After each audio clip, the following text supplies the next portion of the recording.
Es motivo de profunda satisfacción para mí acompañarlos en este día y que nosotros podamos rendir homenajes a quienes durante 50 años han mantenido viva la palabra, el ejemplo, la vida y la obra del padre de la patria y libertador de 3 países, general José Francisco de San Martín. Sin duda, en nuestro país es un hecho absolutamente destacable que estamos acostumbrados a las disrupciones y que nos cuesta tanto la continuidad, ya sea en instituciones, en publicaciones, hacer continuamente y sostener en el tiempo asociaciones que sin duda mantienen a una sociedad con un mensaje de unión. Para nosotros es fundamental la tarea que realizan las asociaciones. Un mensaje tan importante como el del padre de la patria no lo puede llevar adelante una sola institución. Es necesario que desde las organizaciones civiles, desde el Estado, desde las ONG, se trabaje. Y fundamentalmente se trabaje llevando adelante la palabra del padre de la patria, porque sin duda es un factor de unión para todos los argentinos. Un hombre que la faceta más conocida es la de militar. ¿Cómo no haberlo sido? 22 años al frente del ejército español, al servicio del ejército español. A los 11 años ingresa como cadete al regimiento de Murcia, apodado Leal, y parecería que lealtad, fue una palabra que lo signó a través del tiempo y de su vida, porque nunca claudicó en sus principios de llevar libertad y el ejemplo con su propia vida y su propia historia a todos sus compatriotas. Ya en la primera adolescencia, a los 14 años, le tocó combatir en Orán, en el norte de África, combatió contra los ejércitos napoleónicos, pero fundamentalmente la vida más rica comienza desde que toma conciencia que la libertad ya no se jugaba en el viejo continente, sino que América era el lugar donde los pueblos debían reorganizar el sistema político vigente hasta ese momento. Y allí viene San Martín y pone todo su saber al servicio de la patria. Pero decíamos que la faceta más conocida es la de militar, por supuesto. Reorganizó un ejército, cruzó los Andes, combatió en Chacabuco, Maipú, dio la libertad al Perú.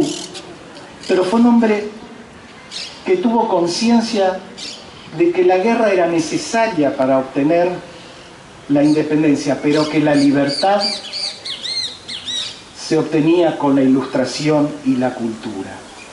Y es así que fundó bibliotecas en cada uno de los lugares que le tocó actuar. Viajaba con unas pocas alforjas de objetos personales, pero sin embargo llevaba 11 baúles con más de 800 volúmenes de libros que él mismo donaba para fundar esas bibliotecas. Y esos libros en los que él se formó, literatura universal, los grandes pensadores, y no nos olvidemos que cuando él ingresa como cadete al regimiento de Murcia había un acontecimiento mundial importante en 1789, la Revolución Francesa. Y son esos valores en los que él se cría y en los que él transmite. Y así trabaja y está en nuestros continentes y se transforma en un gran estadista, en un político que en sus propias palabras decía que las bibliotecas universales se dedicaban y tenían muchas más fortalezas que los ejércitos para sostener la independencia, y que muy por el contrario, la ignorancia era la columna central del despotismo.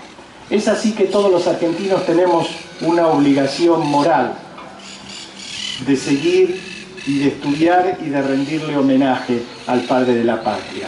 Porque sin duda, siguiendo ese camino, esa transmisión de valores, vamos a hacer una patria más justa. Y también dedicarnos y hacerlo. Yo te agradezco, valoro y celebro la presencia de los alumnos, de los chicos, de los jóvenes de esta banda que nos ha deleitado. Los felicito, maestro, y a todos ellos por cómo lo han hecho.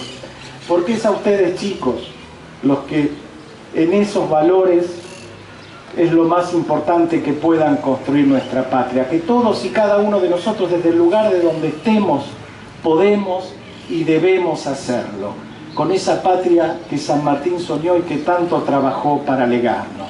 Y por eso doblemente hoy retomo al inicio y le rindo homenaje y agradecimiento, y la imagen que ustedes dan, estando unidos las autoridades actuales de la asociación, los expresidentes, los familiares. Este es un mensaje clarísimo que nosotros necesitamos compilar y replicar. Que la unidad en el trabajo es el fruto de la realización y de un mejor futuro para los argentinos. Muchas gracias por estos 50 años de historia. Muchas gracias por esta permanencia, por esta presencia y sobre todo por haber conservado a lo largo de estos años la representatividad institucional y que hoy estén unidos autoridades actuales y del pasado. Queridos argentinos, queridos compatriotas, para nosotros este es un día que nos compromete y nos influye mucho compromiso para seguir trabajando y seguir llevando a cada uno de los rincones de nuestra patria y del mundo el mensaje del Padre de la Patria, que sin duda es la libertad, la autodeterminación de los pueblos, y que cuando un pueblo trabaja unido, sin duda logra los objetivos que todos necesitamos. Una patria feliz, justa, libre y soberana.